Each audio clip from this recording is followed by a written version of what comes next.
Okay, it's now around 1907, and there's good evidence based on the work of Thomson that electrons exist, but nobody knows where.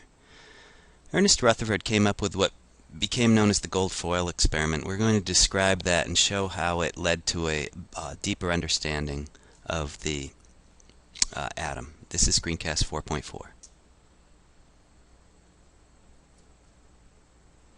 Okay, where are those electrons? The plum pudding model just simply threw them in the atom itself without any evidence as to why that would or would not be so.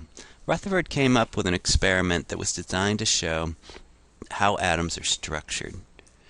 He had a device known as an alpha source. It was basically a gun that would shoot helium nuclei at anything he so chose. Helium nuclei means helium without any electrons at all. This is a radioactive source, and he used it to gain an understanding of what's going on with the atom. He decided to shoot it at the thinnest gold foil that could possibly be made. Craftsmen of his day could make a gold foil so thin that it practically floated in the air despite its density of about 20 grams per mil. And he believed that it was perhaps only a few atoms thick.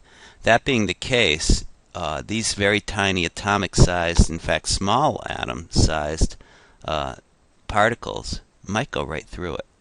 When he did this experiment, he found that in fact most of the particles did go right through the ultra-thin gold foil. More than 99% of them did. It must have been kind of shocking. It must have been almost like something going right through matter.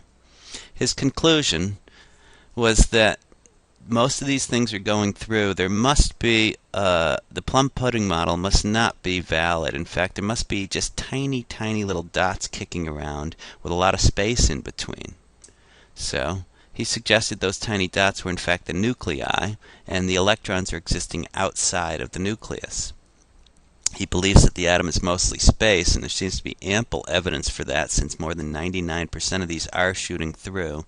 And the occasional ones that do bounce back suggest a spherical shape for these hard sort of little dots that are in this gold foil. And he's got no idea of the organization, but that's his evidence. So really, Rutherford is discovering the nucleus, isn't he?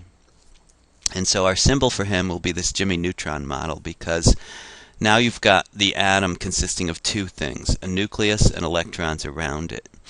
Perhaps based on the organization of the solar system, this sort of elliptical arrangement came into vogue, but there was really no evidence for it. He simply knows that the electrons are outside the nuclei.